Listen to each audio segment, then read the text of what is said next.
Another nail. Another fucking nail. Trying to grab a carton of Mountain Dew at Albertsons at the supermarket. Broke.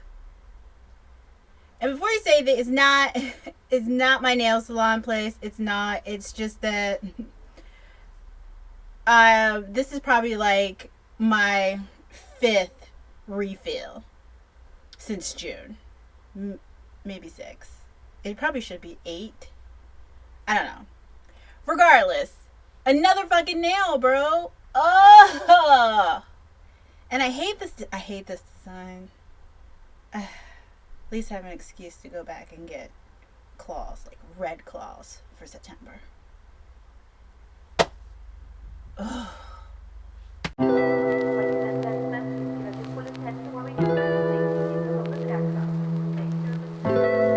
August was a bad reading month. It was a bad reading month. I read 10 books. It was supposed to be 11. And out of those 10 books, only 3 of them were good. 7 books wasted my time. 7 books were just mid. Fucking mediocre. Mid. And I was hella annoyed. Oh my god. And my husband thought it was hilarious that after I finished every book, I just threw it. I was like, oh my god. And he's like, another bad one? I'm like, yes! This is so disappointing. Like, I was looking forward to reading this month so badly. I thought I'd grab some great ones that it would totally have my interest. And like, 7 of them, just mid. And the 11th book, didn't come until too late for me to include it in my PBR. My TBR. What's a PBR? Pabst Blue Ribbon. I know it stood for something. God, can you tell I went to college? It came too late for me to include it in my August TBR, and so now it's just sitting on my damn shelf. And I really wanted to read that one, but I was like, I need to move on to my September books, and so that's just gonna have to wait. But yeah, mid. This was a mid-ass month, and I'm just so annoyed. Ugh. This is going to be a quick run through because I'm not spending all the I'm not wasting any more time and energy on these damn books that weren't that good. We're just gonna run through them, and then I'll talk about the ones that were good. First up is Summer of Fear by Lois Duncan. This is the book that my good friend Gladys had gotten me. It's her favorite horror book. Very sweet of her to do that. 2 stars. 2 goddamn stars. And I wasn't surprised. I read these Lois Duncan, R.L. Stine, Fear Street kind of books, in middle school, and I thought they were great. They just haven't matured. They just haven't matured over time. They're dated. It's very dated. I knew it would be. It ended how I knew it would end, and it was as entertaining as I knew it would be. It's about what's her name? Rachel. It's about this girl named Rachel whose distant cousin Julia's parents die in a tragic car accident, and then she comes to live with them. And Rachel starts to notice really strange fucking things about Julia. And of course it turns out that she's, a fucking witch, and she's not really her cousin Julia. I would have liked it more if the story was just this suspenseful thriller where this girl comes in, takes her place, and just starts phasing her out. Because all that tension was great, and that was the interesting part to read. But once once it veered into the whole witch category and switching places thing, I was like, okay, this is why I stopped reading these books in middle school. But Gladys loves it. She was sweet enough to get it for me. I thoroughly appreciate it. Yeah, it's just very dated, and it's exactly what I would expect from a book that I really loved when I was 13. Alright, next up we have Inside a Deadly Scoop by Abby Collette. Sorry, I'm looking down at my notes. Yeah, Inside... Oh, no, I'm saying it wrong. A deadly... Look at this. A deadly inside scoop. What is wrong with me? You know what? It doesn't even fucking matter because this book pissed me off. I wanted to DNF this shit halfway through, but I kept on trudging because, again, I love cozy murder mysteries, and this was written by a black author, and it's starring a black, female protagonist. So I was like, oh my god, yes, we need to get into the cozy murder mystery genre. Like, yes. And I've heard some people like really liked it. Oh, so irritated by this. It was boring. It was so boring.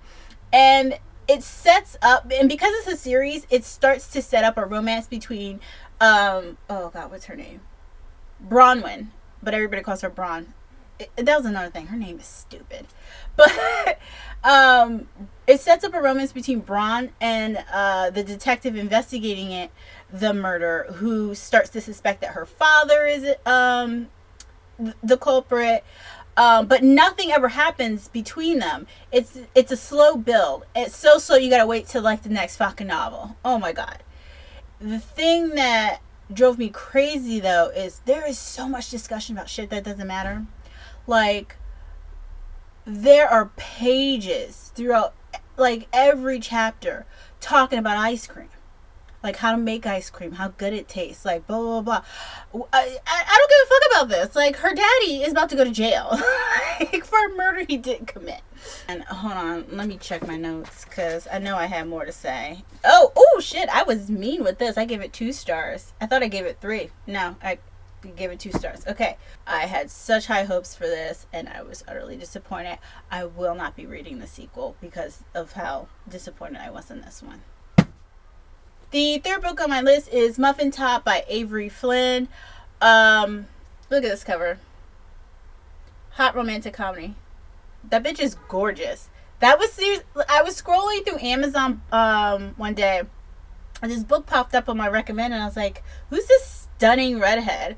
And the book was called Muffin Top, and I thought that was cute. I read this Amazon description, the synopsis, and I was like, totally reading this. So that's how I got added to my August TBR.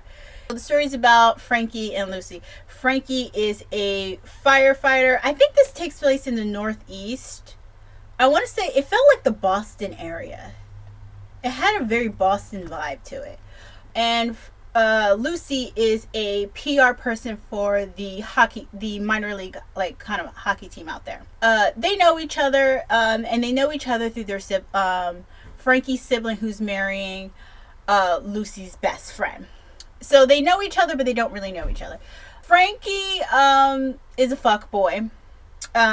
He's actually a pretty nice fuck boy. The only reason he has that title is because, he doesn't do relationships. He keeps it casual. It's not his thing. He's never been in a long-term relationship. He was put on forced administrative leave.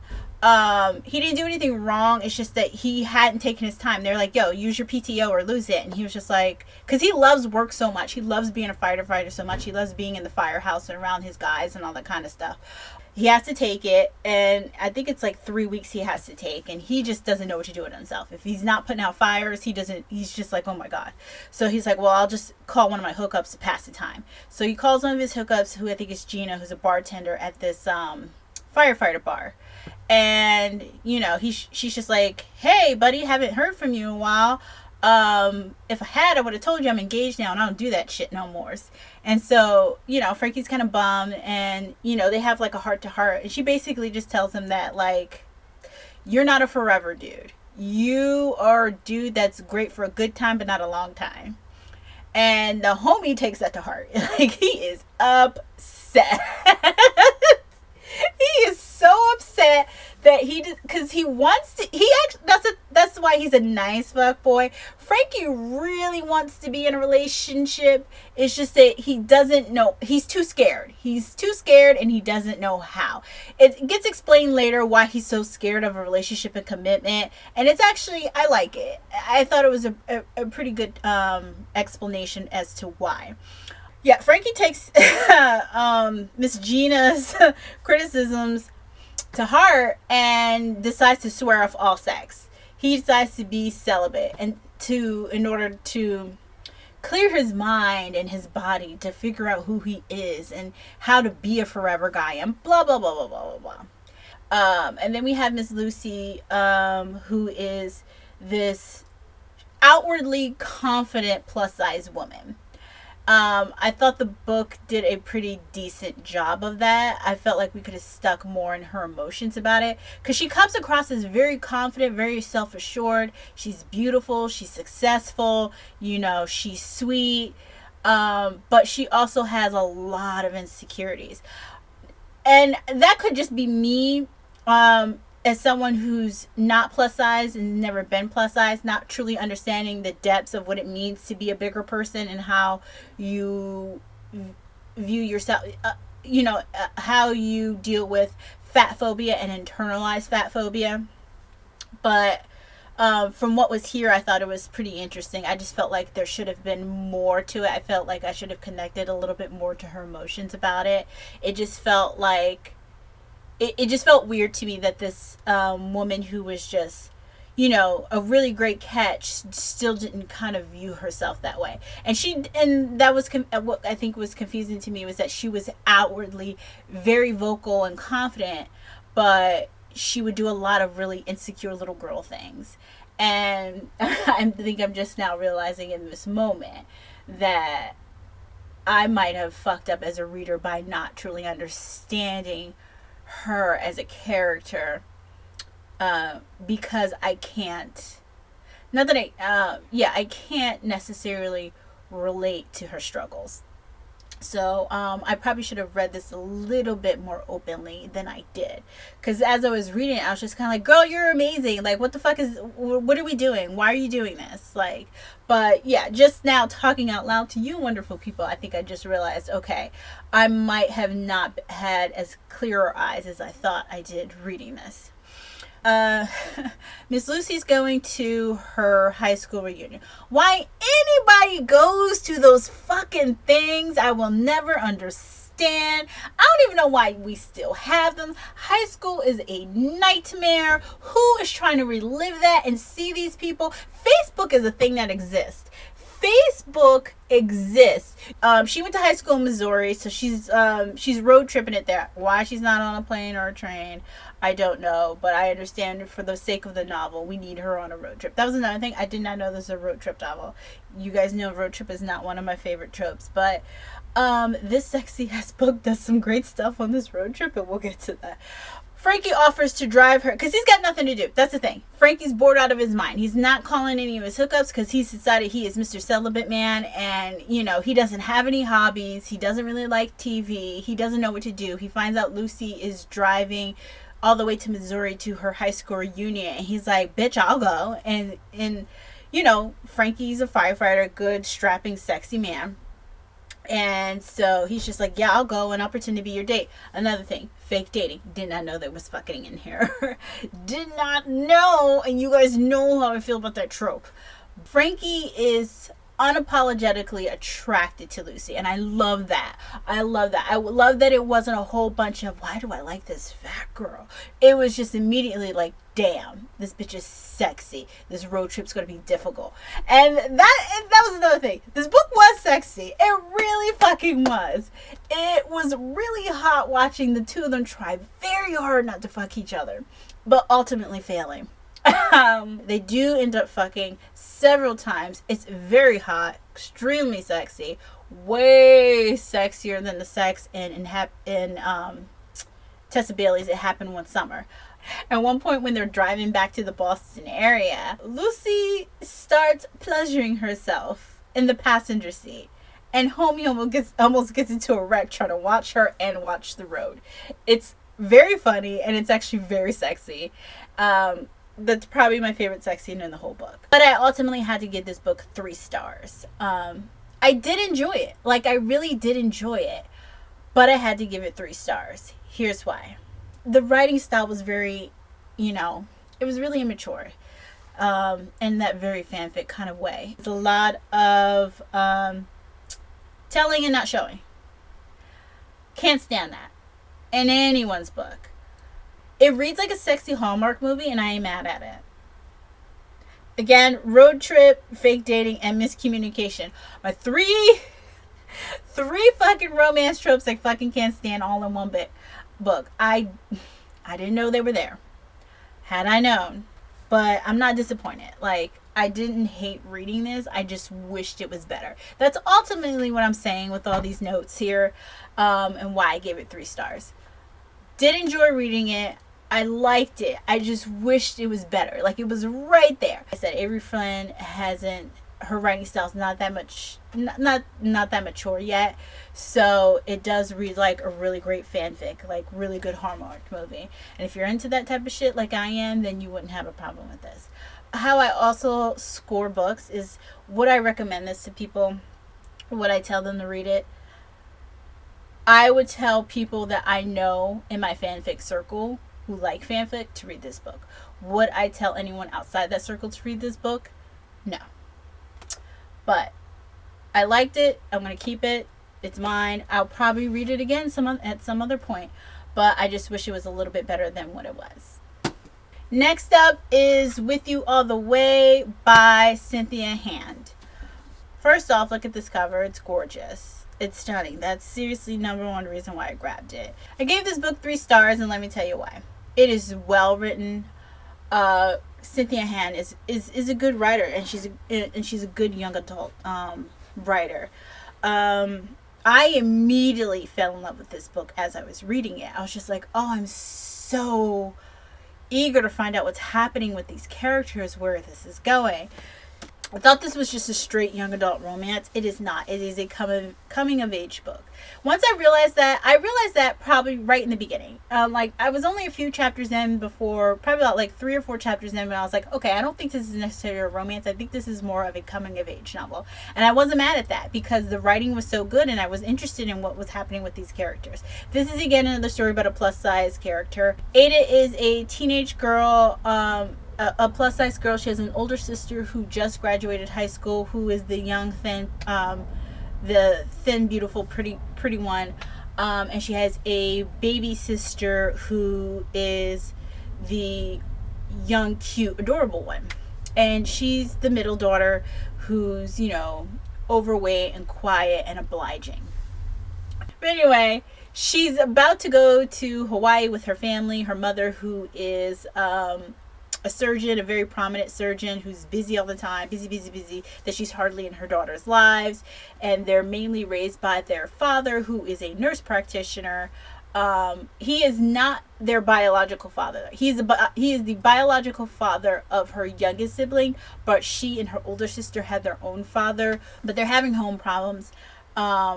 She and her older sister can obviously tell that her stepfather and her mother are having issues, and a lot of that has to do with the fact that her mother is just not paying attention to her marriage. Like, it is work, and that's it. Their stepfather is a black man, so their youngest sister is mixed race. Okay, that was another thing too. One of the reasons I grabbed this book is because I thought it was about a Latinx family. For some reason, the Amazon description gave me that impression, or the book seems very coded that way.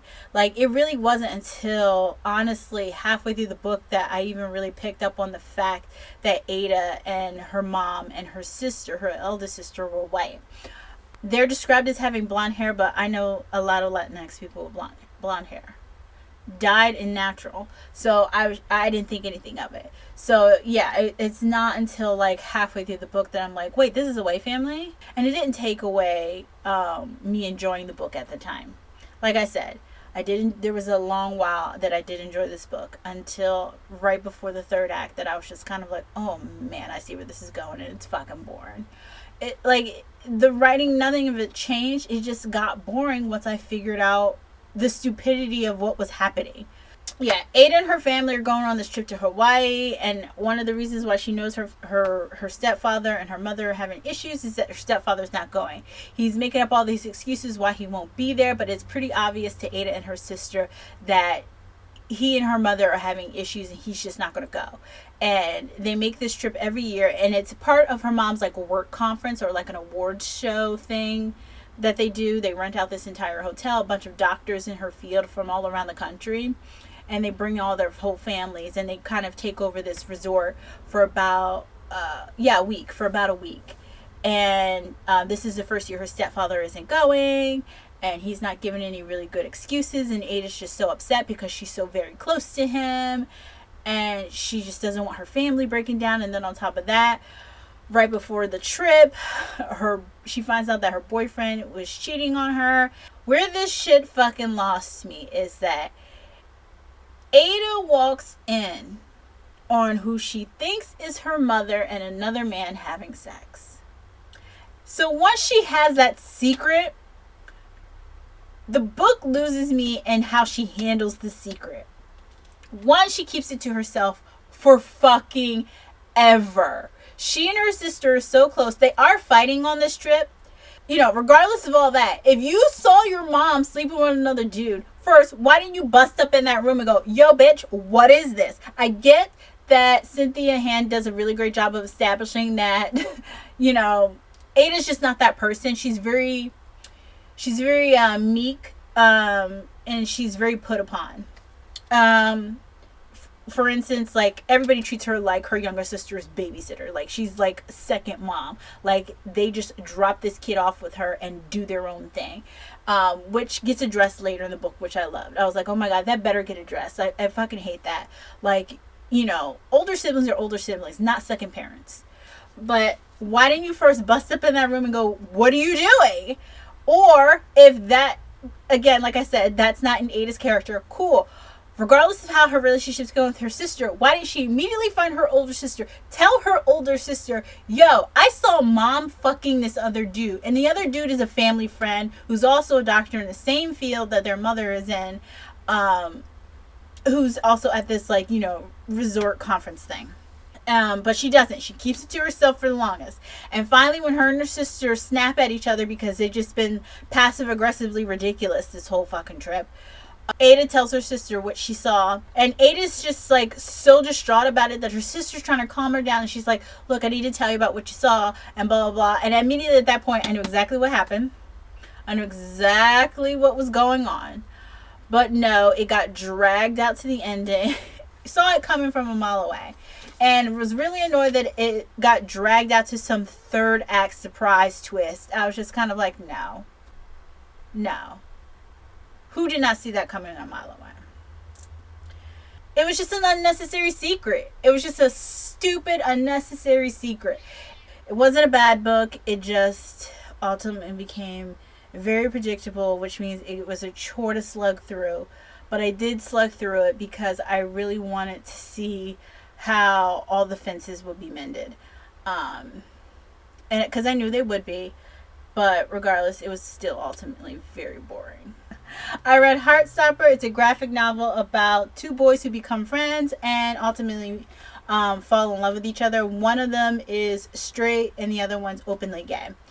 It's fucking adorable. I don't have an issue with anything that happens here. At first I was really annoyed by the cliffhanger that the book got left on, because I would have been so mad if I had to wait for volume 2. But there's 4 volumes to this book. I'm just behind, so that's awesome. I love when that happens because it means I haven't had to wait like everybody else who's been starting out, who's, you know, latched onto this from the jump. But yeah, I've had Heartstopper in my Amazon wishlist for God knows how long. And once I read Bloom, I was just kind of like, oh my god, I need more of this. And then I was like, oh, wait, I have Heartstopper in my Amazon wish list. And so I bought it. And I was not disappointed. 5 stars. Oh, it was so good. I still love Bloom a little bit more than this, but I still loved it. It's still 5 stars. Bloom's 5 stars. This is 5 stars. I just like Bloom a little tiny bit more. But I think that has to do more with the illustrations. I like the drawings more in Bloom. They're beautiful. Oh my god, such a talented illustrator for that graphic novel. Very Steven Universe, which is a show that I always thought was beautifully drawn. Like Steven Universe is probably the only cartoon I've ever wanted to actually live in. I've never seen like a cartoon or a drawn world that I wanted to be like physically a part of. Like, oh man, why can't I live there? But it's pretty easy to want that from Steven Universe, given that the whole thing takes place in like a California beach city. Anyway, though, Heartstopper by Alice Oseman, Volume 1. 5 stars, loved it. Again, one of the 3 books throughout this whole fucking month that I actually really did like. I don't have nearly a bad thing to say about it. I loved it. If you haven't read it yet, please stop playing games and fucking read it. It's great. The next book on my list is The Rancher's Summer Secret by Christine Rimmer. Another plus size romance. Sorry, my cat is being so nosy. What are you doing? As long as you're quiet, you could stay in here. Okay. Yeah, The Rancher's Summer Secret by Christine Rimmer. I bought it because it's a plus size romance. It takes place in Montana. It was that simple. Get away from my drink. What are you doing? Go. Cats be so damn nosy.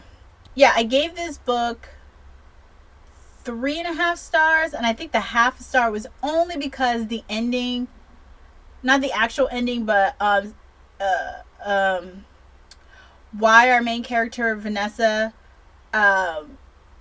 behaved the way she did and had all the insecurities she did was revealed. I ultimately can't remember much about this book. That's another reason why it was 3 stars, because the minute I put it down, I forgot it. Like, where are my notes? They had a one-night stand ages ago on New Year's Eve, and then she came back during the summer to run this STEM camp for girls.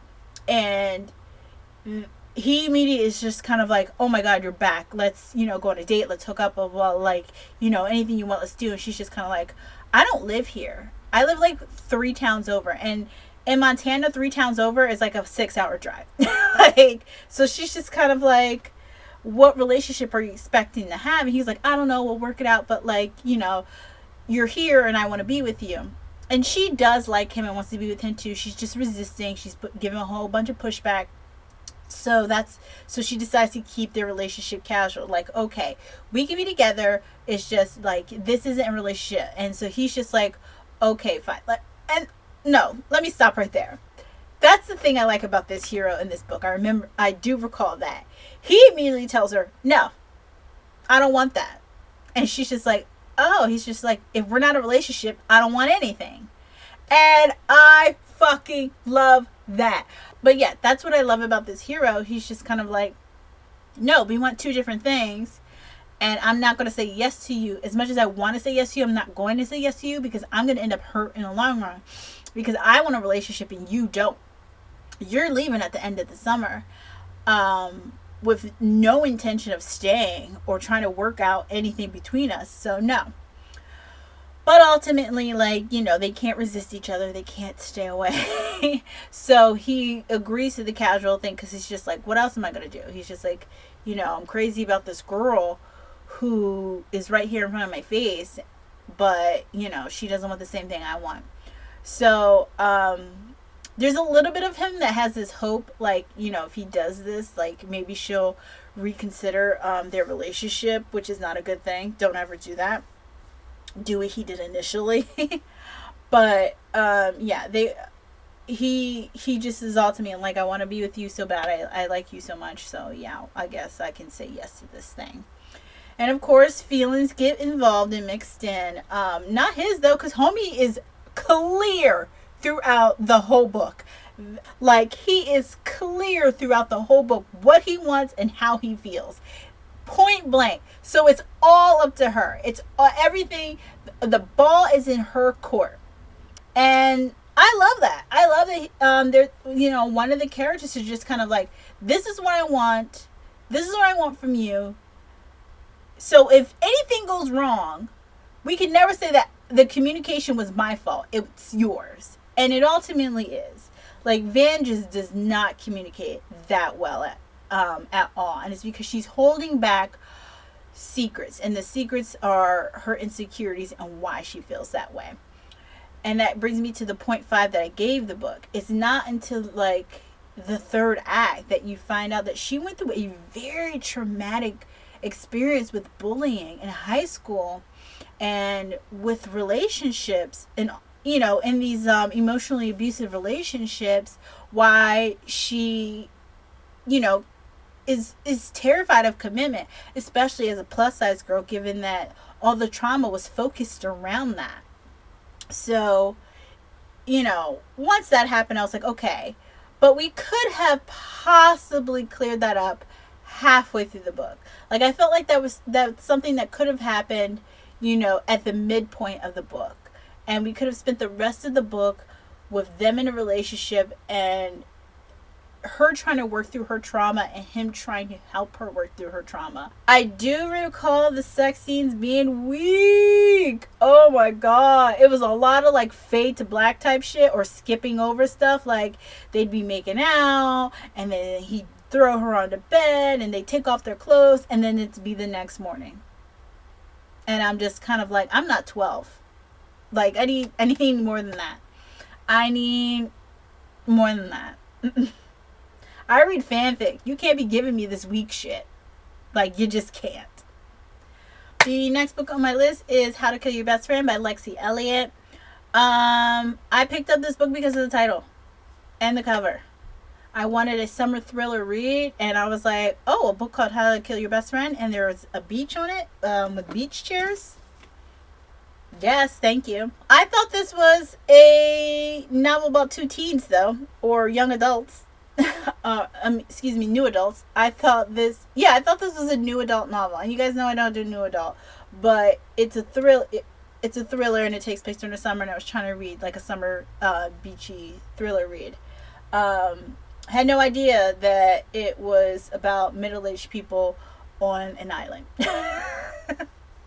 Yeah, so the character is told in two people's point of view, switching back and forth.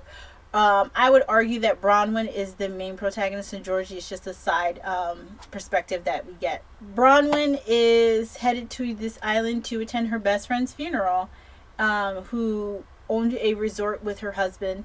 By the way, all the characters in this are British except for one character who's an American, and that is the husband of the dead best friend. Her best friend, Lisa? Yeah, Lisa. Her best friend Lisa has died in a tragic swimming accident, which kind of red flags Bronwyn because she's just kind of like the reason we all know each other. They're like whole like little friend group because there are guys in their friend group as well. Is because they were all on the swim team in college. So the fact that her friend died in a swimming accident is just very mysterious to her. She's just kind of like no, and she was like the second best swimmer within our swim group. So, there's no way she should have fucking died. The reason this is 3 stars is because, say it with me now, predictable. I figured out the fucking mystery. Oh, God. I figured out the mystery quite possibly. Let's see. I don't want to say halfway because, yeah, I think halfway through I figured out the mystery. And then there's another plot twist at the end, which was interesting to read, even though I figured that out too. But the mystery itself about Lisa's death, so boring and so dramatic, like Spanish soap opera dramatic. I was like, this is what we doing? Like, this is just like... And I was reading, the whole time I was reading this, and it was so fleshed out and so well done, and I enjoyed the characters, and they were funny, too. In that very British way, in which, bad shit is happening all around them, but they're still making these snide remarks. It was a very British story. The plot twist at the end was, it was good, but it wasn't enough to hold up the main mystery, which is why it got 3 stars from me. Next up is The Unlikelies by Carrie Firestone. Out of every book this month, was dying to read this. I was going to make it my last book of the month because I wanted to read it so bad. Because I was just like, oh, this is going to be the book. This is going to be the book that saves the whole month. And I just couldn't wait to read this anymore. So I finally just grabbed it. The book is about a group of teens who go around anonymously doing really good things for people. Sadie works at this farmer's market in the Hamptons. If you know anything about the fucking Hamptons, it's this wealthy beach area of New York that fucking millionaires and billionaires go to every summer and just occupy. And the locals who all live there, their job is ultimately just to serve them. All the small business owners out there and whatnot. That's what they do every summer, is they make a ton of money just servicing these fucking wealthy people through their businesses. And Sadie works at a farmer's market out there, an organic farmer's market out there. One day sees this guy show up to her farmer's market drunk as fuck. Drunk as fuck, stumbling around, causing a scene. And she starts hearing a baby cry, and she notices there's a baby in his backseat. He left all the windows rolled up, and the baby's like sweating and crying its eyes out, and this loser's drunk. He tries to get back into the car to drive off, and Sadie's just like, no, what are you doing? You can't drive off with that baby. So she jumps on him into the driver's seat to keep him from leaving. Like, she tries to snatch his keys out. I think she does. She snatches his keys out of the ignition, and the whole time he's beating on her. It is don't be fooled by this cover. It is a brutal scene. And the baby's in the back screaming, and I think it's her co-workers and her boss comes running up. They grab the baby out the seat. Cops finally show up. They pull him off of her. He gets arrested. She goes to the hospital because she's got like a bad concussion and bruises all over her body. Anyway, it ends up around town what she did. She gets like all this congratulatory praise from all the locals and all the wealthy families that live out there. They want to give her an award. And so she goes to this like country club where they're giving out awards for like youth, like young people creating change in their community. And so she's seated at this table with these other bunch of kids who have done really great stuff throughout the community. One of the girls, Val, she is from an immigrant family. She's Latinx. She's from an immigrant, I think Mexican family. And she collects school supplies. She raises money to buy school supplies for kids who can't afford them. And she's been doing it so often and so much throughout the years that she has like a warehouse full of that stuff. Well, not a warehouse, a barn. She has this very large barn full of it, and they come and help her. All the kids become friends, and at one point they come and help Val sort everything out and hand it out to kids. It's amazing. And that's why I bought the book, because it was about good kids doing good things. Why this was 3 stars is because one of the girls, Alice, her bullshit starts taking over the book. Like, Alice is best friends with this other girl who's not within their clique, who unfortunately ended up addicted to drugs really badly. And, she's Alice's best friend, and she loves her. She's just been trying to save her and help her, get clean. But, all the other girl does is lie and run away. She lies and runaways, and she lies and runaways. And then when she runs out of money, she'll call Alice to come get her from wherever she is. And like, in the bad part of the town, there's this, crack house that they go to try and rescue her. Like, it's just and like that whole thing ends up overtaking the book. And so the other kids are just like, end up just dropping everything else in their lives and rallying around Alice and trying to help her save her friend. And I'm just like, oh my God. And one of the things that I was just like, I didn't sign up for this. This is not the book I signed up for. I signed up for a bunch of kids doing really awesome. And I get it. This is supposed to be one of the awesome things. This is the biggest, most awesome thing that they can do, which is help another girl who's addicted to drugs reclaim her life, get it back. One of the reasons why I was annoyed is because it started becoming the mission instead of what they were doing, which is helping everybody. They start focusing on this one girl, and they're only focusing on this one girl because she's Alice's best friend who's within their clique. And also, Alice's friend comes from money, like a ton of money. Like, her family has the means to help her. They should be doing it. And this, not to mention, because it's too heavy for a bunch of 17-year-olds. Why are 17-year-olds going all the way to New York and busting up into crack dens trying to rescue a girl? Like, it's outrageous. Like, Alice's friend is from a very rich family that should be handling this. They should not. And that's another thing. Alice keeps bitching about how her friend's family doesn't do enough to help her. And I'm just kind of like, well, one, they don't do enough to help her because they don't understand the severity of the issue, because you've been helping homegirl cover her drug problem for a long time, thinking you yourself can like rescue and save her. Like, I cannot stand that in books and other media when kids are going through some shit that they shouldn't be going through, and it would all be resolved if they told an adult. Like, why have you, or they've been keeping it a secret from the adults? Why haven't you gone to the police? Why didn't you tell your mother? Why haven't you told a teacher? Like, it's like, I cannot stand that. I cannot stand when we can, when I'm reading something with teens and we could fix this in 2 seconds by telling a trusted adult. By telling a trusted adult who will ultimately help you fix whatever this issue is. Like, why are you putting yourself through all this dramatic trauma, from all this deep-seated like depression and hurt and anger and sadness, when you could easily just fix all that by telling an adult? And you did not tell her parents. You and Alice and her friend kept the severity and the depth of this girl's drug problem from her parents, her rich, wealthy parents, who could have financially taken care of this and had the means to take care of it a long time ago. But Alice keeps making it seem like they're uncaring people who don't give a shit, and then ultimately through the book you found out that they're not. They just did not know that their daughter's drug problem was this bad because they got good at faking it and hiding things.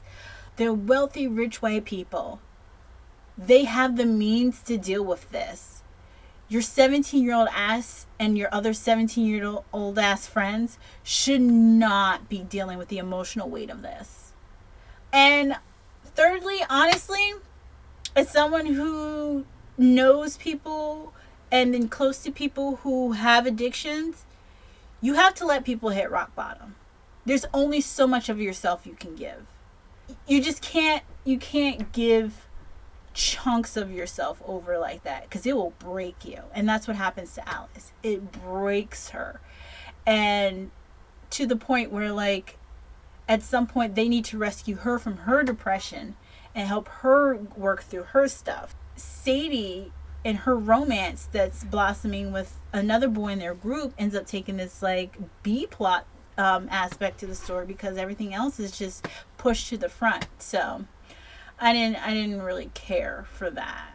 Another reason I gave this book is 3 stars is there's this weird plot with diamonds that's so stupid. It's very this book ends up reading like some weird Babysitter's Club novel. Like, check out all these hijinks. Like, there's this weird subplot with diamonds that gets left to Sadie by this old man, this rich old man in the neighborhood who's always been like super nice to her. He's a regular at the farmer's market she works at, and she doesn't know what to do with the diamonds, and so they decide that they're going to use them to do good things for people, and that ends up backfiring. Oh my god. Also, their whole movement, their whole initiative in spreading kindness, spreading goodness, ends up taking on this global effect. I would not have minded, but it was executed poorly. 2 really great things that I did like about the book was that, one, I really wanted to be friends with all these kids. I love that. I would have loved to have been friends with these kids in high school. I would love to be friends with these kids now. They're good kids. They're good kids who just want to continue being good. And they're a racially diverse group. And they're a gender diverse group. And another thing too is that the book was very summery. I think out of every book I read last month in August, I really felt like the summer in this book. And given that I live out here in the Seattle area, where August just decided to be gray and windy all month, the hottest month of the year being trash out here in the PNW, it was really nice reading a book that really captured the atmosphere of summer that I was longing for and I miss. But yeah, it was very atmospheric. I loved the characters.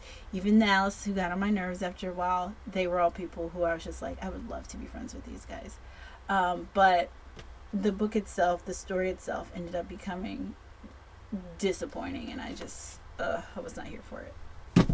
The next book on my list that I read in August is the second book that month that I liked, which is A Secret Bridesmaid by Katie Birchall. I really liked this. It was so cute. It was so adorable. It was so cute. It was a very, very well written rom-com. I didn't think I was going to like it because I don't read that many UK rom-coms. I watch a lot of them.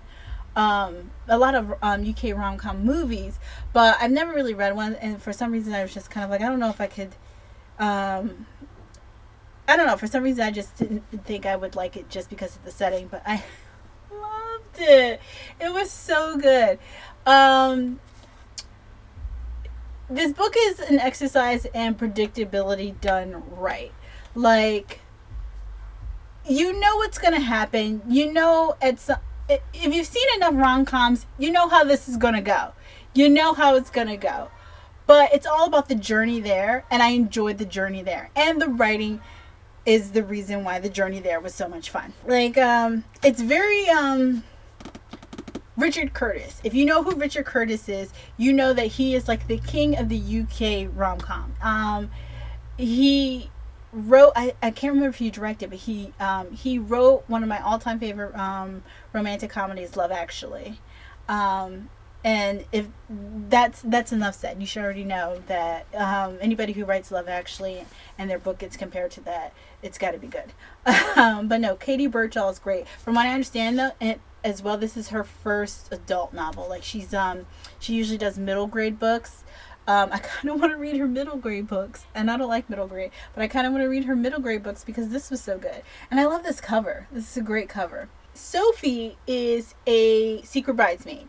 She basically has the duties of like a wedding planner, but not really. Like, she doesn't plan anything. Her job is just to relieve stress from the bride, excuse me.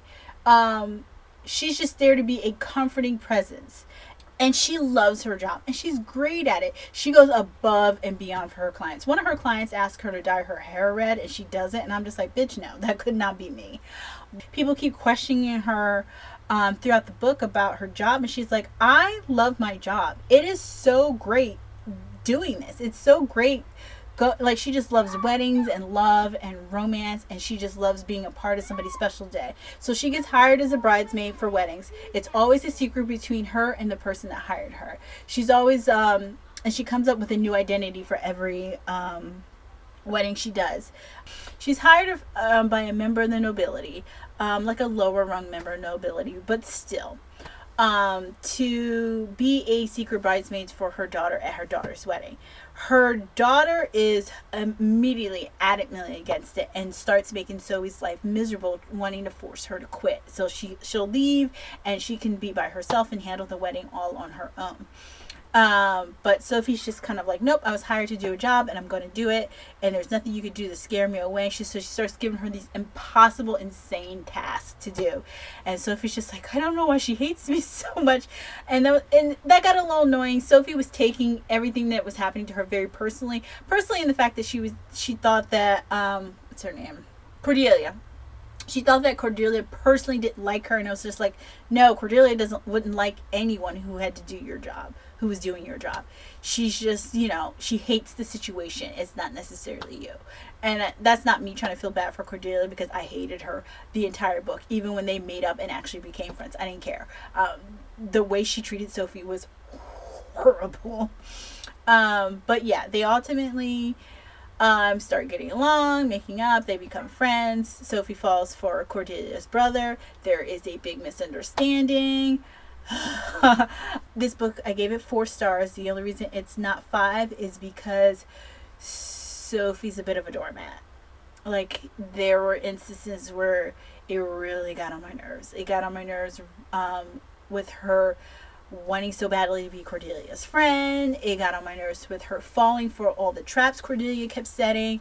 It got on my nerves that after she fell for these traps, she still put up with the bullshit. At one point, she does quit, and I was like, yes, fucking quit. But she goes back to prove Cordelia wrong, and I understand that that has to happen. This is the type of book it does, and it does work.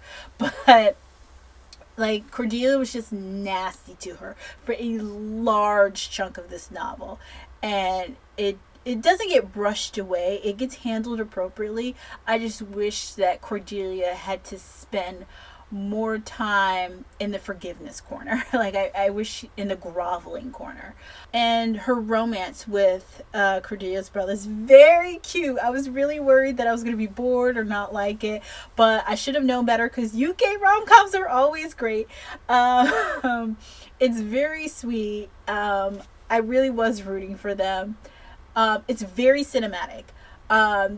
This is 100% going to be turned into a movie. And I hope Richard Curtis is the person that does it. But yeah, I will read anything Katie Birchall does now. Like I said, this is it's very cinematic. And it's definitely at some point, somebody has got to have bought the rights to this to want to turn it into a movie, because it's all right there. The formula is all right there. You don't have to do anything but take what's off the page and put it on a screenwriting page. That's it. It's so good. I cannot wait for her next book. This honestly helped save my month. The third book of August that saved my month was What Comes After by Joanne Tompkins. This book was so good. It was so good. This whole thing takes place in the PNW, right in my area. Like, literally in my area. If it's on the Puget Sound, that's my area. That's where I am. And that's where this book takes place. I don't know if I'd call this a mystery thriller, because you're not really trying to figure out like any kind of whodunit aspects of it, because the book tells you right up front in the first chapter that Isaac's son Daniel was murdered by his best friend Jonah, and this is everything that's happened afterwards. So you're just basically following Isaac, this teenage girl named Evangeline who's pregnant, and Jonah, the killer. Jonah's POV is taking place before the murders, but Isaac and Evangeline's perspectives are everything that's happened after Daniel and Jonah were killed. So yeah, the book tells you right off the bat that Jonah killed Daniel being Isaac's son. And Evangeline shows up to Isaac's house, remembering Jonah and Daniel talking about it. She's straight up this, wrong side of the tracks girl, this kind of trailer trash girl, whose mother abandoned her. Like, and I don't mean just figuratively. I mean, literally abandoned her. Like, she comes home from school one day with a note from her mom saying, "I can't deal with you no more. I'm out." And it's not even that Evangeline's not horrible. It's just, her mother just doesn't want the responsibility of taking care of her anymore. She's a very selfish person. And Evangeline is one of those characters that's had such a long, tragic life that whenever something new and tragic happens, she just goes, "Oh, well." But when good things happen to her, she can't handle it. And I find those characters so interesting to read about, and so sad as well. I mean, she talks about how she was sexually assaulted in the book, and she talks about it like it's a Tuesday, like, oh, I guess this is just Tuesday and what happens, because she's just been through so much that she's not surprised by the not the evils of other people, but like, she's not surprised that life has dealt her that hand. She's just kind of like, okay. And but you also see her struggling in the book when she ends up building a friendship with Isaac and Lori is Jonah's mother.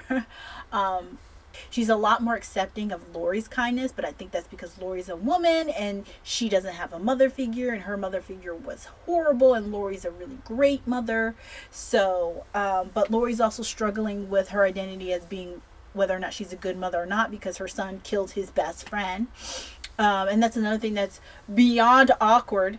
Daniel and Jonah lived next door to each other. Like, that's Daniel's house where Isaac is living and housing Evangeline, and that's Lori's house.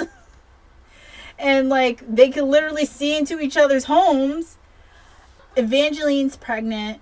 The only thing that's I think kind of a mystery sort of is trying to figure out which of the boys is the father of that baby, because it could be either Daniel or Jonah. I feel like that reveal might be a little disappointing to some people. It wasn't to me, because after a while I didn't really give a shit about that. I cared more about how these people were interacting with each other, and that's ultimately what the book is about. This book would have been 5 stars if it wasn't for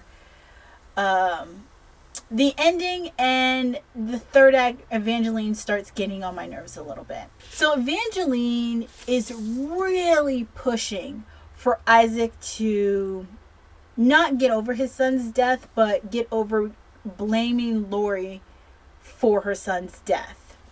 Lori being Jonah's mother. I see a little bit of where Evangeline's coming from. Maybe she shouldn't be trying so hard to force this family that she wants so badly, because that's ultimately what she's doing. She Isaac's his father figure and Lori's his mother figure, and she wants them to build this and that foundation she's never had, but she's also not considering how fucking horrible the situation is for both these people. She's not trying to parent trap them, build this romance or anything, but she gives Isaac so much shit for the way he's is towards Lori. And again, like I said, that sounds slightly understandable. Like, hey, your son murdered his son. You didn't do it. But Lori also has her own little demons that Isaac knows about. My issue with the ending is that that's never told to Evangeline what that secret is. So she keeps pushing and pushing for this to happen. And ultimately at the end, Isaac offers Lori a small olive branch. But even that small olive branch to me felt like too much. The whole time he's being disrespectful and telling her to fuck off and why you in my house bothering this pregnant bitch. I felt it. I was angry and sad with him. I was upset by it, because it made it seem like Evangeline was right in her actions and her emotions, and I disagree. Isaac's chapters get a little highfalutin in language, but that is just Joanne Tompkins, I think, using all her MFA. Sis went to college and wants you to know. When writers do that shit cracks me. But yes, I loved this book so much. It was beautiful and it was sad. I did not like the ending. Jonah kind of gets the epilogue, and the epilogue's beautiful. It's actually really good. And his chapters were my favorite. It was really interesting peering into his point of view and his mind as to what ultimately led to him murdering his best friend and his home life and all that stuff, and how he saw life and what he felt about it. The epilogue with Jonah was great. If you want to read something that touches your heart in a very deep, sad way, I would try this. Last book, here we go. The Doctor by Nikki Sloan. Look, I got a bookmark, guys, by the way. I just stuck it in there because I didn't want to lose it. But it's an erotic novel about a 20, she's 20, about a 20-year-old girl who's going to school to be a veterinarian, and she breaks up with her boyfriend because he's trash, and ultimately starts a love affair with his hot doctor father.